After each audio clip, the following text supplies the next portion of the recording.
Student, তোমরা যারা ক্যালকাটা ইউনিভার্সিটির আন্ডারে 5th সেমিস্টারের ছাত্রছাত্রী আছো এবং তোমাদের রাষ্ট্রবিজ্ঞান সাবজেক্টে অনার্স আছে, তোমাদের জন্য আজকের ক্লাসটা খুবই গুরুত্বপূর্ণ। আজকের ক্লাসে তোমাদের ডিএসসিসি 11 পেপার অর্থাৎ পলিটিক্যাল সোশিওলজি, এই পেপারের লাস্ট মিনিট 100% কমনযোগ্য সাজেশন নিয়ে আলোচনা করব। এবং তোমরা যারা ইংলিশ ভার্সনের স্টুডেন্ট আছো, তোমরাও আজকে ক্লাসটা দেখো, শেষে সাজেশনটা তোমরা ইংলিশেও পেয়ে যাবে। এবং আমাদের এই ডিএসসিসি 11 পেপারের ওপরে যে মক টেস্টের প্রশ্নপত্র তৈরি করা হয়েছে সেটাও তোমাদের শেষে আমি দেখিয়ে দেব। প্রথমে তোমরা বড় প্রশ্নের জন্য মডিউল 1 থেকে যে প্রশ্নগুলো শেষ মুহূর্তে ভালো করে দেখবে শুনে নাও। প্রথমে তোমরা মডিউল 1 থেকে 10 এবং 20 নম্বরের জন্য দেখবে। প্রথম প্রশ্ন হচ্ছে রাজনৈতিক যোগাযোগ কাকে বলে, অর্থাৎ রাজনৈতিক যোগাযোগের সংজ্ঞা। এর সঙ্গেই আছে রাজনৈতিক যোগাযোগের কাঠামো ও কার্যাবলী আলোচনা করো। রাজনৈতিক যোগাযোগে কাঠামো ও কার্যাবলী আলোচনা করো। দ্বিতীয় প্রশ্ন রাজনৈতিক যোগাযোগে গণমাধ্যমের ভূমিকা আলোচনা করো। মোস্ট ইম্পর্টেন্ট প্রশ্ন, রাজনৈতিক যোগাযোগে গণমাধ্যমের ভূমিকা। পরের প্রশ্ন রাজনৈতিক সংস্কৃতি কাকে বলে, এর সঙ্গেই আছে অ্যালমন্ড ও ভার্বাকে অনুসরণ করে রাজনৈতিক সংস্কৃতির শ্রেণীকরণ আলোচনা করো। নেক্সট প্রশ্ন রাজনৈতিক বিকাশ বা উন্নয়ন এবং সামাজিক পরিবর্তনের মধ্যে সম্পর্ক আলোচনা করো। রাজনৈতিক বিকাশ বা উন্নয়ন এবং সামাজিক পরিবর্তনের মধ্যে সম্পর্ক। নেক্সট প্রশ্ন রাজনৈতিক অংশগ্রহণ বলতে কি বোঝো? রাজনৈতিক অংশগ্রহণের বিভিন্ন রূপ বা প্রকারভেদ বা নির্ধারকগুলি আলোচনা করো। রাজনৈতিক অংশগ্রহণ কি এবং রাজনৈতিক অংশগ্রহণের বিভিন্ন রূপ এবং নির্ধারকগুলি আলোচনা করো। পরের প্রশ্ন রাজনৈতিক সামাজিকরণ বলতে কি বোঝো? রাজনৈতিক সামাজিকরণের মাধ্যম হিসাবে শিক্ষা প্রতিষ্ঠানের ভূমিকা। রাজনৈতিক সামাজিকরণ কাকে বলে এবং রাজনৈতিক সামাজিকরণের মাধ্যম হিসাবে শিক্ষা প্রতিষ্ঠানের ভূমিকা। এই রাজনৈতিক সামাজিকরণ কাকে বলে এবং শিক্ষা প্রতিষ্ঠানের ভূমিকা, এই প্রশ্নটা, এবং রাজনৈতিক যোগাযোগে গণমাধ্যমের ভূমিকা, এই দুটি প্রশ্ন কিন্তু খুবই গুরুত্বপূর্ণ প্রশ্ন। এবং বাকি প্রশ্ন যেগুলো বললাম আমি এখান থেকে টোটাল 6টা প্রশ্ন তোমাদের মডিউল 1 থেকে বড় প্রশ্ন হিসাবে বললাম। এই 6টা প্রশ্ন তোমাদের অবশ্যই তৈরি করা দরকার। এবারে মডিউল 1 থেকে 5 নম্বরের যেসব প্রশ্ন তোমরা দেখবে, 5 নম্বরের প্রথম প্রশ্ন রাজনৈতিক সংস্কৃতি ও রাজনৈতিক সামাজিকরণের সম্পর্ক। দ্বিতীয় প্রশ্ন রাজনৈতিক সামাজিকরণে সমকক্ষ গোষ্ঠী বা বন্ধুদের ভূমিকা। 3 নম্বর প্রশ্ন রাজনৈতিক যোগাযোগে ভাষার ভূমিকা। এই রাজনৈতিক যোগাযোগে ভাষার ভূমিকা যেটা আছে, এই প্রশ্নটা তোমরা একটু বড় করে করবে, অর্থাৎ তোমাদের 10 নম্বরের প্রশ্ন তো 150 শব্দের মধ্যে লিখতে হয় এবং 5 নম্বরের প্রশ্ন 100 শব্দের মধ্যে লিখতে হয়। রাজনৈতিক যোগাযোগে ভাষার ভূমিকা, এই প্রশ্নটা 150 বা 200 শব্দের মধ্যে তোমরা তৈরি করে রাখবে, যাতে 5 নম্বরে আসলেও ছোট করে একটু লিখে দিতে পারো এবং যদি 10 নম্বরে আসে তাহলে লিখে দেবে। এবং পরের প্রশ্ন লুসিয়ান পাই এর রাজনৈতিক উন্নয়নের সংকটসমূহ, অর্থাৎ ক্রাইসিস। লুসিয়ান পাই এর রাজনৈতিক উন্নয়নের ক্রাইসিস। নেক্সট হচ্ছে এক্সট্রা প্রশ্ন আমি রেখেছি রাজনৈতিক উদাসীনতা কাকে বলে এবং রাজনৈতিক সমাজতন্ত্রের প্রকৃতি, অর্থাৎ নেচার অফ পলিটিক্যাল সোশিওলজি। এটা গেল তোমাদের মডিউল 1 থেকে। আমি আবারও বলছি, শেষে তোমরা যারা ইংলিশ ভার্সনের স্টুডেন্ট আছো, তোমাদের শেষে সম্পূর্ণ সাজেশন তোমরা ইংলিশে পেয়ে যাবে এবং মক টেস্টের প্রশ্নপত্রটাও তোমাদের দেখাবো।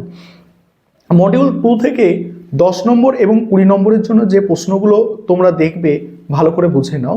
প্রথম প্রশ্ন বড় প্রশ্ন হিসাবে ভারতের নির্বাচনী আচরণের প্রধান নির্ধারকগুলি আলোচনা করো। মোস্ট ইম্পর্টেন্ট প্রশ্ন, ভারতে নির্বাচনী আচরণের প্রধান নির্ধারক। দ্বিতীয় প্রশ্ন সাম্প্রতিক প্রবণতার বিশেষ উল্লেখ সহ ভারতে নির্বাচনী আচরণের প্রকৃতি বা বৈশিষ্ট্য আলোচনা করো। সাম্প্রতিক প্রবণতার বিশেষ উল্লেখ সহ ভারতের নির্বাচনী আচরণের প্রকৃতি বা বৈশিষ্ট্য। 3 নম্বর প্রশ্ন আছে এখানে যে সামাজিক স্তরবিন্যাসে শ্রেণীর গুরুত্ব বা ভূমিকা ব্যাখ্যা করো। সামাজিক স্তরবিন্যাসে শ্রেণীর ভূমিকা বা গুরুত্ব ব্যাখ্যা করো। 4 নম্বর প্রশ্ন, ধর্ম ও রাজনীতির সম্পর্ক আলোচনা করো। ভারতীয় রাজনীতিতে ধর্মের ব্যবহার বা ধর্মের প্রভাব আলোচনা করো। প্রতিটা প্রশ্ন মোস্ট ইম্পর্টেন্ট প্রশ্নই তোমাদের বলা হচ্ছে এবং এই প্রশ্নগুলোর মধ্যে থেকে স্কিপ করতে যেও না। আমি 6টা করে প্রশ্ন এক একটা মডিউল থেকে তোমাদের মোস্ট ইম্পর্টেন্ট বড় প্রশ্ন বলে দিচ্ছি।